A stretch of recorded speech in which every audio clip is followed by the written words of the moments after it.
Vamos a hablar ahora del concepto de campo gravitatorio, que como veréis es un concepto bastante sencillo para nosotros, una vez entendida la ley de gravitación universal. ¿En qué consiste el trabajar con el concepto de campo? Es una forma de pasar, se pasa de trabajar con interacciones, lo que conocemos como fuerzas, a de alguna manera trabajar con el concepto de campo, que en el caso gravitatorio, y enseguida veréis por qué, se suele utilizar la letra G minúscula para representarlo. Es una forma de intentar estudiar el efecto de un único cuerpo en los alrededores, en lugar de necesitar dos cuerpos para establecer la interacción entre ellos. Así, en un ejemplo muy claro, que puede ser el más sencillo para entendernos, si yo tengo aquí la Tierra, tengo interés en conocer cómo la Tierra afecta desde el punto de vista gravitatorio a todos sus alrededores. Es decir, de qué forma la Tierra atraería a cualquier cuerpo colocado en cualquier zona alrededor de ella, simplemente.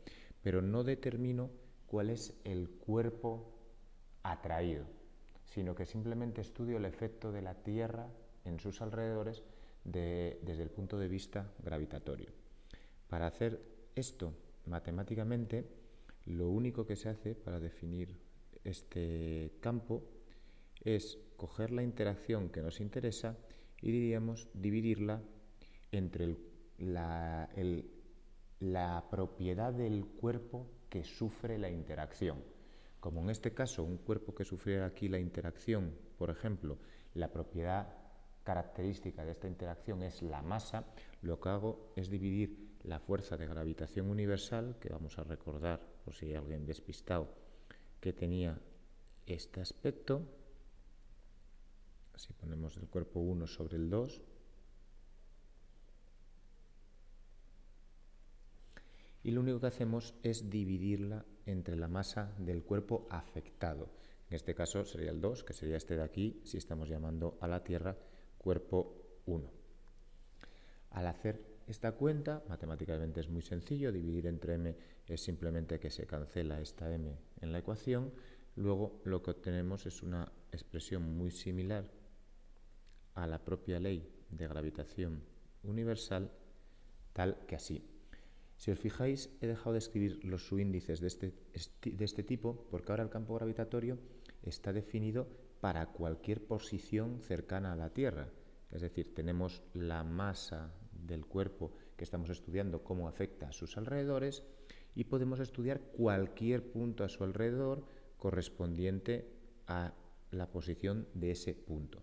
Es por esto que muchas veces se puede escribir para representar un campo G de R, en el sentido de que estamos estudiando el campo para todas las posiciones posibles del espacio afectado, en este caso por la masa, que es lo que determina la fuerza gravitatoria, las masas de ambos cuerpos. ¿Cuál es la ventaja de tratar el problema de esta manera? Bueno, la primera es eso, que no necesitamos imaginar un segundo cuerpo. Yo tengo la Tierra y a mí lo que me interesa es ver cómo la Tierra afectaría a cualquier cuerpo que yo quiera poner en sus cercanías. Entonces no me importa en este momento cuál es dicho cuerpo, sino que lo único que me interesa es ver cómo la propia Tierra afecta a sus alrededores. En este ejemplo, el del planeta Tierra, también la parte práctica, diríamos, salta a la vista. Hay multitud de cuerpos afectados por la gravedad terrestre, desde la propia Luna hasta los miles, literalmente miles de satélites que ahora tenemos orbitando a la Tierra, la Estación Espacial Internacional o cualquier transbordador espacial que quieras lanzar desde dicha Tierra. Si yo tengo definido el campo gravitatorio alrededor del planeta con una función matemática, no tengo que estar recalculándolo cada vez que quiero ver cómo ese campo gravitatorio afecta a un satélite distinto. Una vez que yo tengo definido el campo G todo alrededor de la Tierra, si quiero estudiar lo que le ocurre al satélite 500 a su alrededor, la fuerza que sufrirá ese satélite 500 es simplemente la masa de ese satélite 500 multiplicado por este campo gravitatorio que ya calculé una vez, puede haber sido hace bastante tiempo, y que guardo esos datos en mi ordenador, en mi base de datos, y no tengo que estar recalculando todo el rato. Aún así, hay todavía algo mucho más profundo detrás del campo gravitatorio. Aunque el concepto de campo en física empezó a usarse quizá como un aparato matemático, vamos a decir, enseguida en distintos ámbitos de la física no tardaron en darse cuenta dichos físicos que el campo existía realmente, que todos los cuerpos que generan interacciones entre ellos, el campo que generan de alguna manera altera las propiedades del espacio, o hablando con toda la propiedad posible en física, del espacio-tiempo. En el caso del campo electromagnético es muy evidente, porque hay una parte de ese campo electromagnético que el ser humano es capaz de percibir y que llamamos luz, una pequeña parte del campo electromagnético, y evidentemente la luz está ahí. Luego, aunque la luz es una manifestación del campo electromagnético que crea la propiedad carga eléctrica de la materia, existe, como podemos ver en el caso más evidente, que es la luz que somos capaces de apreciar con nuestros ojos.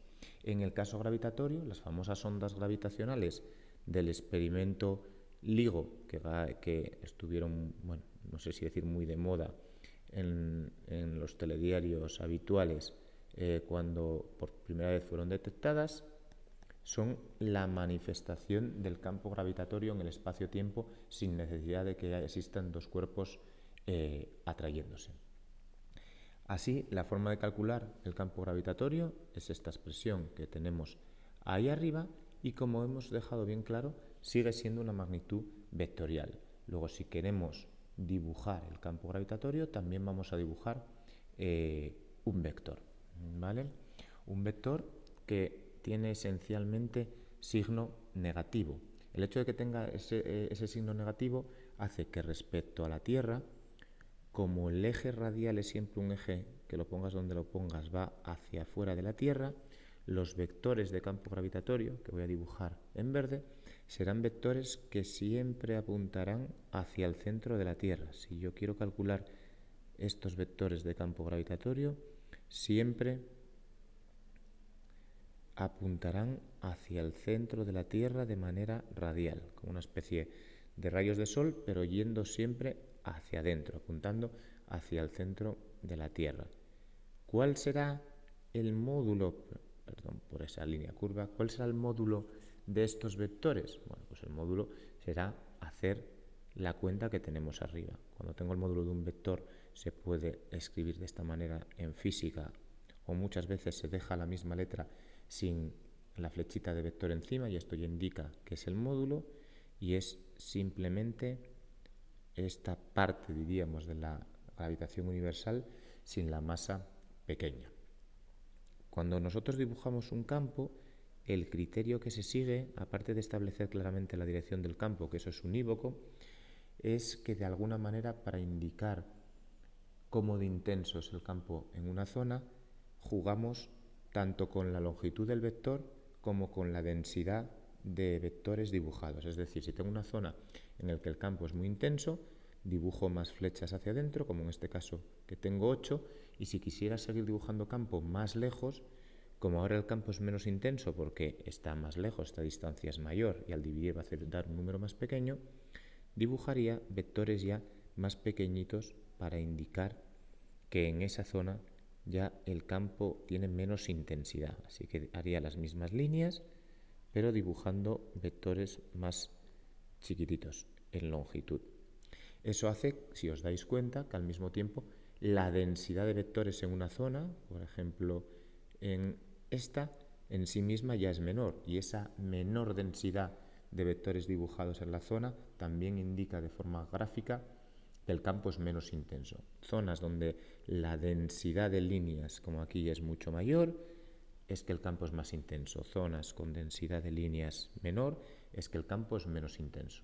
Y siempre apuntando en la dirección de dicho campo, que en este caso siempre hacia el centro de la Tierra, porque, como bien sabemos, la fuerza gravitatoria siempre va hacia el centro de la Tierra.